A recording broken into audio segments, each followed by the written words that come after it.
Eh bien, dans cette matinale de géopolitique profonde, nous recevons maintenant avec un peu de retard. Il voudra bien nous en excuser. Ça va d'ailleurs continuer comme ça avec l'ensemble des invités, je le pense. Stéphane Bonnard de Réinformation sur le Monde. Bonjour mon cher Stéphane. Bonjour Nicolas, bonjour à tous.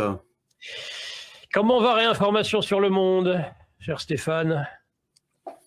Comme d'habitude, je subis toujours les petits problèmes de YouTube. C'est peut-être même pire qu'avant, mais Il y c'est a comme ça. actuellement, tout le monde en subit les conséquences. Ouais, j'ai apparemment compris, il y a des auditeurs qui ont eu l'amabilité de m'écrire pour me dire qu'en fait, YouTube a changé son algorithme et ça participe aussi à cette diminution de vues.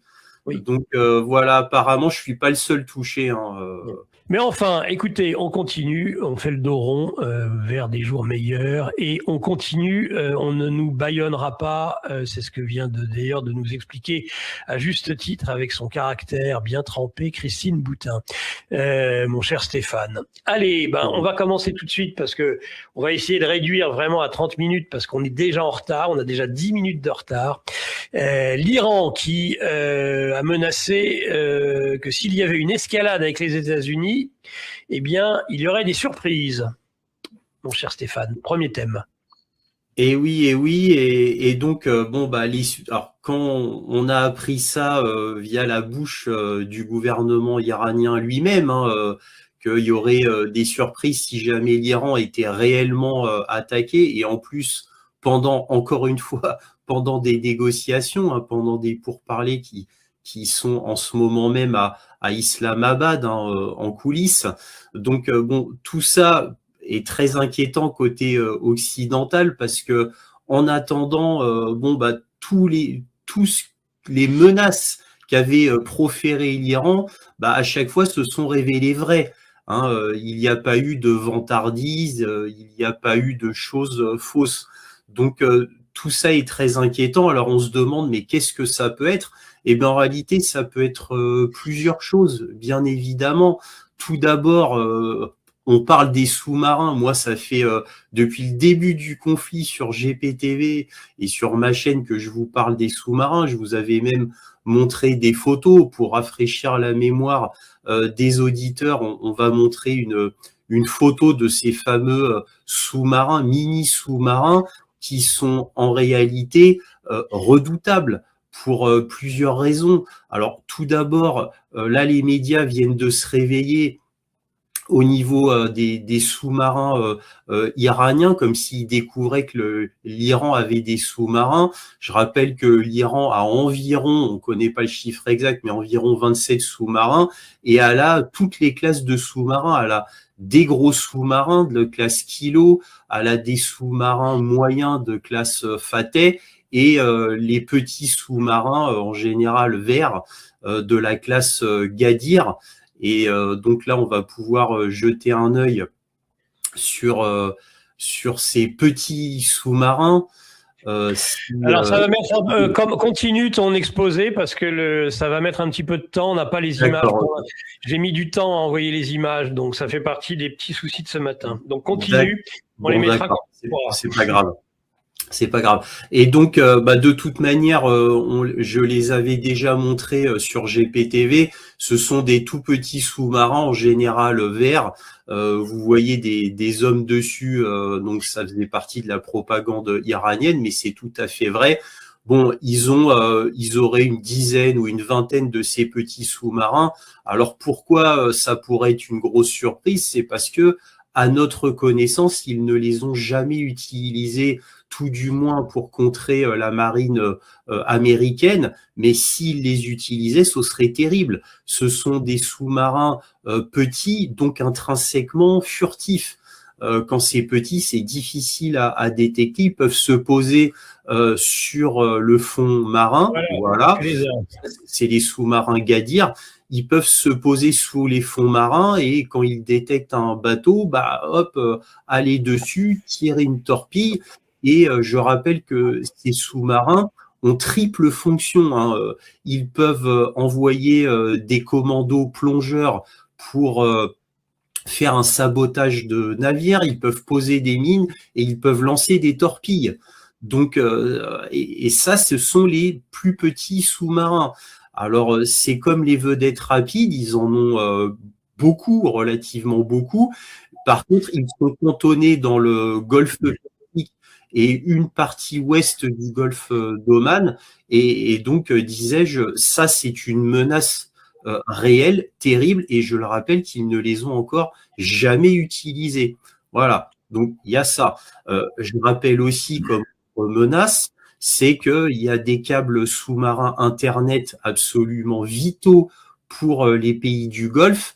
Et évidemment, en envoyant une équipe commando de plongeurs qui sortirait de ces sous-marins, ou même qui plongerait d'une vedette rapide, hein, bon, avec un équipement nécessaire. Je rappelle que le golfe Persique a une profondeur qui va aller au maximum dans les 80 mètres. C'est pas profond du tout. Donc il y a tout un tas de possibilités, sans compter évidemment les fameuses mines iraniennes. Ils en ont plusieurs sortes qui peuvent être terribles. Donc disais-je, ces plongeurs pourraient couper, exactement comme a fait les États-Unis avec les Nord Stream, poser des charges explosives, sauf que là, ce sera beaucoup plus facile, beaucoup plus facile, vu que ce sont que des câbles Internet non protégés par un sarcophage de béton, comme c'était le cas pour les Nord Stream. Donc, en fait, il y a plusieurs manières de les détruire. Ce serait on ne peut plus facile pour l'Iran. Donc ça pourrait faire partie de ces surprises. Et autre surprise qui peuvent avoir aussi derrière les fagots, c'est des missiles longue portée. Et oui, alors des missiles pouvant atteindre 4500 km, voire 5000 km, et donc pouvoir détruire des avions sur, par exemple, l'île Diego Garcia, hein, comme il y a eu déjà des alertes de 2 missiles iraniens qui avaient été en approche de l'île Diego Garcia, et qui est environ 4500 km des côtes. Donc beaucoup de choses est possible. Et le pire du pire, ce serait que les Iraniens détruisent des oléoducs. Alors là, c'est la carte Joker ultime, la pire en réalité, de manière directe pour les États du Golfe. Il y a les câbles Internet, certes, qui seraient catastrophiques, mais l'oléoduc, ce serait peut-être pire. Donc voilà, là, je vous ai montré à ma connaissance tout ce qui était possible vis-à-vis des surprises iraniennes. La plus grande surprise, ce serait les missiles. On pense tout connaître des missiles iraniens, hein, mais on sait qu'ils ont des missiles hypersoniques. Il y en a peut-être un énorme, peut-être même livré par la Russie et la Chine déjà tout près. Hein. Tout est possible via la mer Caspienne. Encore une fois, les Iraniens peuvent avoir tout un tas de surprises, et même avec l'aide de la Russie et de la Chine. Je le rappelle que l'Iran est un énorme pays qui n'est pas du tout isolé, contrairement à ce que vous pouvez entendre dans les journaux. Il y a la mer Caspienne, il y a une voie ferrée qui relie l'Iran à la Chine directement, des routes qui relient l'Iran à la Chine aussi, en passant par le Pakistan. Avec l'aide du Pakistan, l'aide du Pakistan est absolument énorme. Il permet beaucoup de choses aux Iraniens, par exemple en faisant commerce via des ports à l'ouest du Pakistan qui sont complètement ouverts pour les Iraniens. Il semblerait même que les Iraniens aient pu utiliser des aéroports pakistanais durant le premier conflit. Oui, alors là, par contre, j'aimerais remettre les pendules à l'heure. Il y a des journaux qui ont dit faussement que les Iraniens pouvaient utiliser les bases pakistanaises comme base de protection pour leurs avions de combat. C'est faux. Hein. Le Pakistan a fait une dépêche là-dessus. Il a dit non, on autorise les avions iraniens pour les envois diplomatiques, mais c'est tout. c'est-à-dire uniquement pour le transport de personnes diplomatiques, mais pas pour les avions militaires iraniens. Le Pakistan a fait justement une dépêche là-dessus pour remettre les pendules à l'heure. Donc, j'en profite parce que dans les médias, évidemment, on n'a pas forcément les bonnes informations. Oui, donc, voilà. Ils donnent les informations qu'ils veulent bien donner. Voilà. Et une dernière chose, si tu peux montrer l'image avec Araqchi qui dit que la CIA s'est trompée. Voilà, donc ça c'est très important quand même, les médias devraient en parler. Là, il y a Araqchi lui-même qui a dit que fallait surtout pas. Donc le ministre des Affaires étrangères iranien. Exactement, voilà, exactement. Oui. Et là, qu'est-ce qu'il répond? Il dit que la CIA a tout faux. En fait, nos inventaires de missiles ne sont pas 75% comme il a été dit par CBS. CBS a dit qu'en réalité, le stock de missiles et de drones serait à 75%, entre 70 et 75%. Et là, il y a Araqchi qui dit non, le chiffre correct est de 120%. Pour dire qu'ils ont beaucoup plus de drones et de missiles qu'avant le conflit, qu'avant le 28 février. Donc voilà, c'était intéressant. Et en plus, il ajoute que la préparation au combat de la population iranienne est de 1000%. Bon, ça, c'est la propagande. Mais en tous les cas, c'est pour dire que l'Iran, d'après Araqchi, est plus que prête et a plus de missiles et de drones qu'avant. Voilà ce qu'on pouvait dire sur ce sujet. Merci Stéphane. On va essayer de réduire ce qui reste. On va rattraper un tout petit peu du retard, mais on va te laisser un peu plus de temps que ce qui était prévu. On va essayer de réduire en 15 minutes, si tu veux bien, la suite. Pas de souci. Tu vas y arriver. Oui, l'article qui ébranle les États-Unis. Deuxième thème. Alors alors c'est un article qui est paru par le journal The Atlantic. Je rappelle que Échec et maths, c'est ça, on va pouvoir le montrer peut-être. Voilà, c'est ça. Alors The Atlantic est un énorme journal aux États-Unis, c'est une référence. Et là, il y a eu un article. La technique de montrer échec et maths. Voilà, si possible. En attendant, cet article. En fait, il a fait un énorme bruit aux États-Unis. Il s'appelle Échec et maths. Et en fait, pourquoi il a fait un énorme bruit? Tout d'abord parce que ça vient de cet énorme journal qui fait référence, un peu comme le New York Times, et qui a été écrit par Robert Kagan. Robert Kagan, c'est comme Lindsey Graham.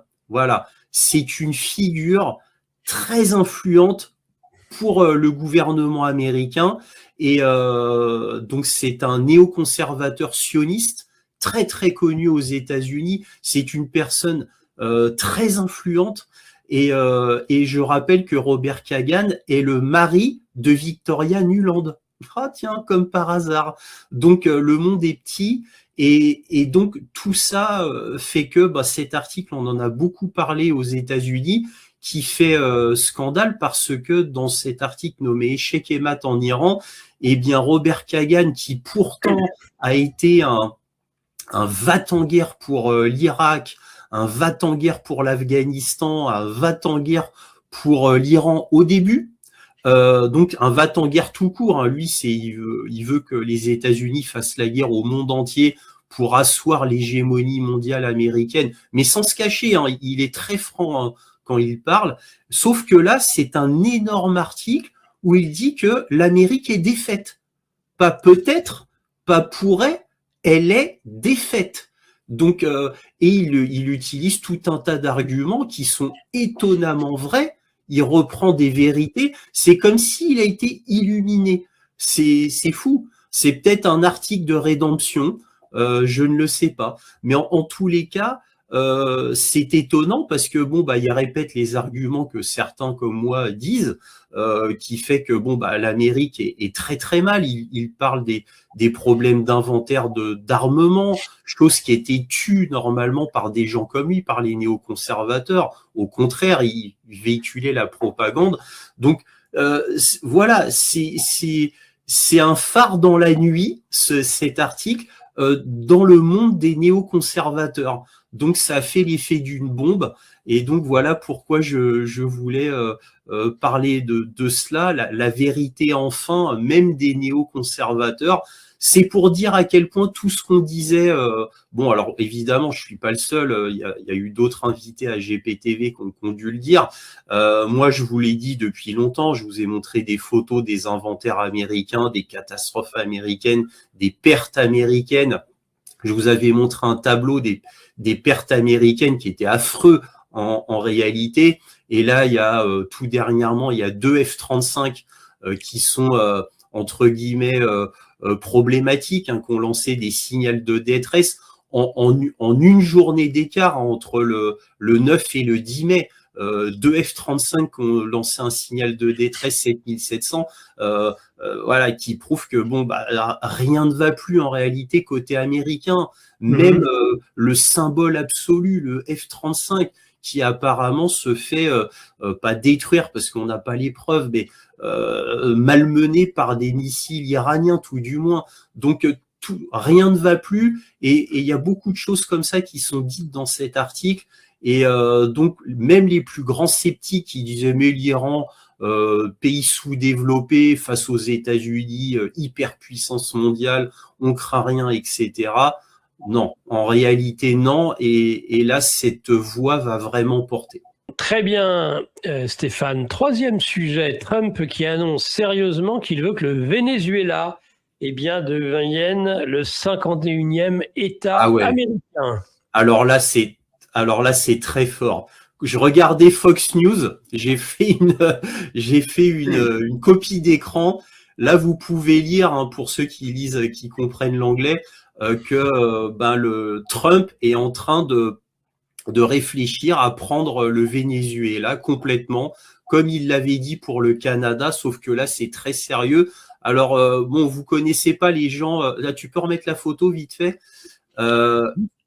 Là, tout à droite, vous voyez un homme. Cet homme est un journaliste très connu aux États-Unis. Et cet homme à droite a eu Donald Trump au téléphone alors qu'il était à la Maison-Blanche. Et cet homme, ce journaliste, dit à Fox News qu'il a eu Donald Trump et que Donald Trump lui a dit qu'il allait prendre le Venezuela pour le pétrole, s'emparer du pétrole vénézuélien.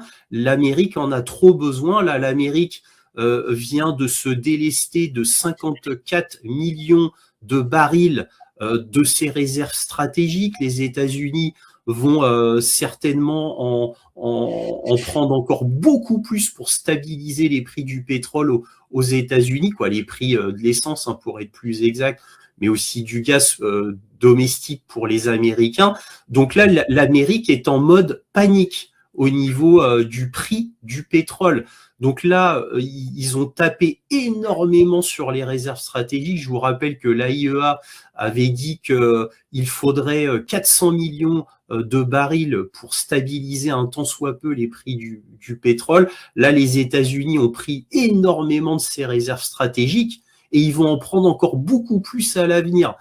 Et donc là, c'est la panique avec l'Iran. L'Iran, il devait s'emparer du pétrole iranien, ça n'a pas marché. Et donc voilà. Et donc j'arrive à la deuxième image concernant cette affaire-là, qui prouve les dires en réalité de ce journaliste. Donc là, j'ai pris la transcription. Voilà. J'ai pu trouver la transcription de tout l'entretien de Donald Trump face à une chaîne qui s'appelle Full Measure. Et dans cette interview Full Measure, j'ai pris la transcription. Alors là, je l'ai surligné en jaune. Et là, on a Donald Trump qui dit que les États-Unis produisent plus de pétrole que l'Arabie Saoudite et la Russie réunies, et je prévois d'ici la fin de l'année 2026 que je doublerai la production de pétrole, doublerai la production américaine. Alors moi, je sais additionner 1 + 1. Quand j'entends Fox News, un journaliste qui dit que à la Maison Blanche, Trump, il a téléphoné à Trump. Trump lui a dit qu'il allait s'emparer du Venezuela, c'était son projet. et qu'ensuite, dans une interview, Trump dit d'ici la fin de l'année, je vais doubler ma production de pétrole, il n'y a pas besoin de sortir de Saint-Cyr pour comprendre que bon, c'est le Venezuela, bien évidemment. Donc tout ça est très inquiétant. Alors avec Donald Trump, va-t-il vraiment le faire ou pas? On ne le sait pas. Mais avec une Delcy Rodriguez, la vice-présidente, tout est possible. Elle a été complètement achetée par les États-Unis, donc une traîtresse absolue, pourrait-on dire. Il n'y a plus Maduro, donc tout est possible. Donc tout ça est très très très inquiétant. Et conclusion. Trump, très déçu de pas pouvoir s'emparer du pétrole iranien, même s'il fait des actes de piraterie, comme il le dit lui-même, pour prendre les pétroliers iraniens. Il le dit lui-même, hein, que c'est un pirate. Hein. Il l'a dit verbatim. Hein. Je suis un pirate, je prends les tankers iraniens et je prends leur pétrole. Voilà. Bon, bref, petite anecdote. Mais donc, Trump, au début, on pensait tous qu'il allait prendre Cuba. Ne pouvant prendre l'Iran, en réalité, apparemment, ce serait plutôt le Venezuela. Voilà, pour le pétrole. Donc, ce sujet-là était quand même très important et très intéressant. Très bien, merci Stéphane. Dernier sujet, la Chine qui s'oppose frontalement aux États-Unis et à Israël, avec des exemples concrets. Oui, alors la Chine, alors là c'est un événement mondial en réalité, personne n'en parle dans les médias comme d'habitude, mais la Chine a fait quelque chose qu'elle n'a jamais fait dans son histoire moderne, jamais. C'est-à-dire qu'elle a publié un décret, une loi, qui interdisait à plusieurs sociétés chinoises d'écouter les sanctions officielles américaines. C'est-à-dire elle a ordonné à moult Chinois individuels importants et à moult entreprises chinoises qui sont visées par les sanctions américaines de ne pas écouter, d'ignorer complètement les sanctions américaines. D'habitude, les Chinois obéissaient. C'est-à-dire, quand il y a des sanctions, officiellement, les entreprises chinoises ont 30 jours pour vraiment obéir aux sanctions, sinon elles courent le risque d'avoir des sanctions plus hautes et des problèmes encore plus importants. Hein, c'est comme si on ne payait pas une amende sous 24 heures. Après, l'amende est encore plus grande. Là, c'est pareil. C'est comme ça au niveau des sanctions entre les États-Unis et la Chine. Hein. Donc, là, la Chine a dit, on ignore les sanctions. Voilà. Alors, pour les entreprises étrangères qui travaillent pour les États-Unis et qui appliquent en tant que truchement les sanctions américaines, le gouvernement chinois a dit à ces entreprises étrangères qui travaillent avec les Américains pour faire appliquer les sanctions, elle a dit à toutes les entreprises chinoises qui étaient visées par ces sanctions, si vous avez des sanctions comme ça, vous les ignorez, vous laissez tomber le coup des 30 jours, vous nous le signalez à nous, le gouvernement chinois, et nous, on prendra des mesures très concrètes contre ces entreprises qui vous obligent à respecter les sanctions américaines, même des entreprises tierces, japonaises, françaises, etc. Voilà. Parce que le gros avantage des États-Unis, c'est que la plupart des pays, quasiment tous les pays, obéissent aux ordres américains. C'est complètement fou, mais ils obéissent. Voilà. Même si c'est pas une entreprise américaine qui travaille avec les entreprises chinoises, même si elles passent par des truchements, ces truchements obéissent aux ordres américains. C'est fou, mais ça a toujours été comme ça. Et là, pour la première fois, la Chine, elle a dit, toutes les sanctions américaines, maintenant, on s'en fout, on les ignore. Et si une entreprise ose quand même faire des sanctions de force aux entreprises chinoises, la Chine agira concrètement.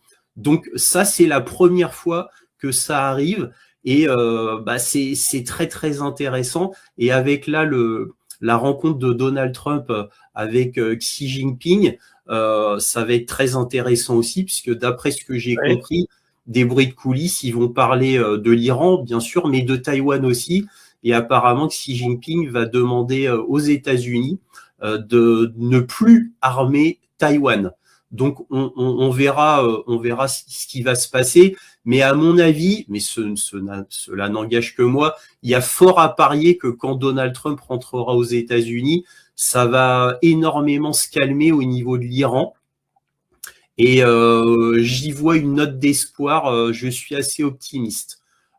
Après avoir vu Xi Jinping, je pense que Xi Jinping va remettre les points sur les i concernant Donald Trump. J'ai bon espoir. Nous verrons bien. Très bien. Bon, ben voilà, tu as rattrapé voilà, une partie de notre retard. Je t'en remercie. T'en suis très gré, mon cher Stéphane. Il est 8h50, on n'a plus que 5 minutes de perdu. Merci à toi. Bon, ben écoute, venez, chers auditeurs, chers internautes, vous abonner à la chaîne Réinformation sur le monde. Stéphane en a besoin. Oui. Voilà, on le rappelle.